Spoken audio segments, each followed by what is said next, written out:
Okay, I'm just going to demonstrate to you how we're going to put our decoration together. So if you've bought one of my felt decoration kits, whether it be the polar bear, the hedgehog or something else, they're all going to be assembled in the same way. So you have step-by-step instructions with photographs in your instruction booklet, but just in case you wanted to watch me do it, I'm going to demonstrate it on the polar bear decoration.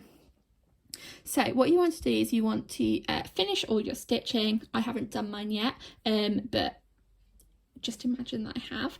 And what we're going to do is we're going to get the piece of felt, the piece of wadding that you've cut out, and then the other piece of felt on the other side in a little sandwich. And the first thing that we need to do is add our ribbon. So the ribbon you've received should be about 20 centimetres long, but you can shorten it if you would prefer. It depends how low you want your decoration to hang. So what you want to do is fold it in half like this so that it's in a little bit of a loop. And then you want to insert it into your decoration. So I'm going to just insert it in this bit here between one of my pieces of felt and my piece of wadding. So I've left mine about that length, but it's up to you how long you want it. So just try and put it somewhere in the middle.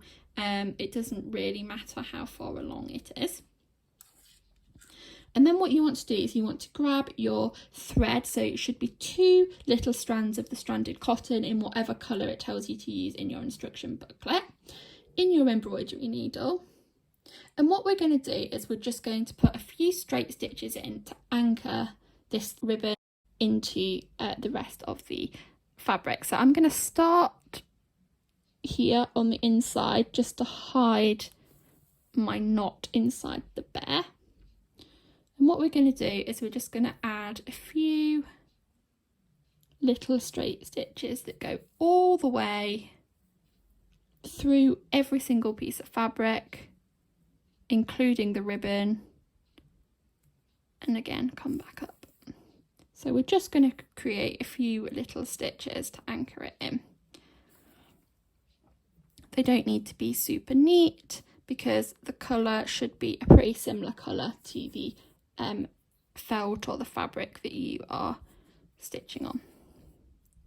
Okay, so you can now see that if I yank on that ribbon, it's not coming out, it's all nicely sewn in.